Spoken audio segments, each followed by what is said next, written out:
savez que dans la tradition africaine, Dieu dit qu'il est important que les humains soient le plus intelligents que possible. Pourquoi? Parce que la création est complexe.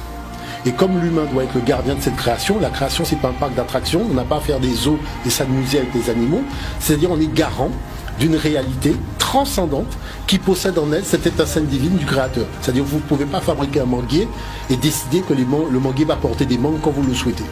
Parce que l'énergie divine du Créateur s'en va. Vous avez des mangues, oui, mais il n'y a plus d'énergie divine du Créateur à l'intérieur.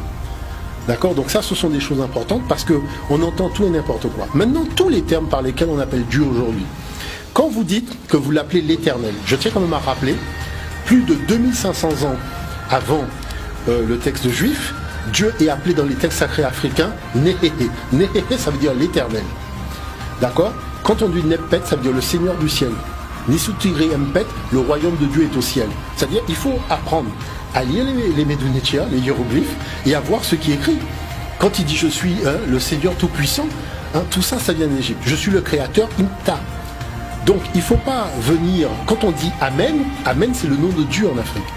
Il faut le savoir, Amen c'est le nom de Dieu. Posez-vous la question pourquoi les gens parlent de Jéhovah, ils ne terminent pas la prière en disant Jéhovah, en inventant ainsi soit-il, qui est vraiment burlesque, parce qu'en égyptien ancien, Irek Mikreper, ça veut dire ainsi soit-il. C'est-à-dire que quand dans un texte sacré, ça se termine par la locution Irek Mikreper. Irek Mikreper, c'est ainsi soit-il.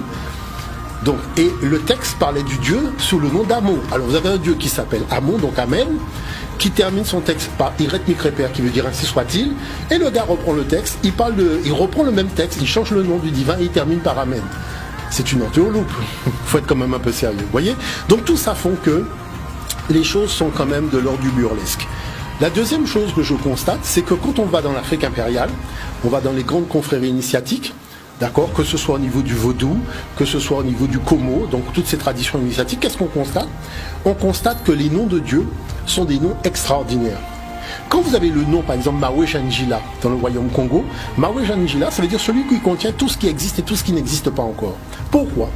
Parce que le principe, c'est que Dieu ne crée pas spontanément. Il doit penser tout élément qui va faire apparaître dans la création, parce qu'il ne faut pas déséquilibrer l'équilibre.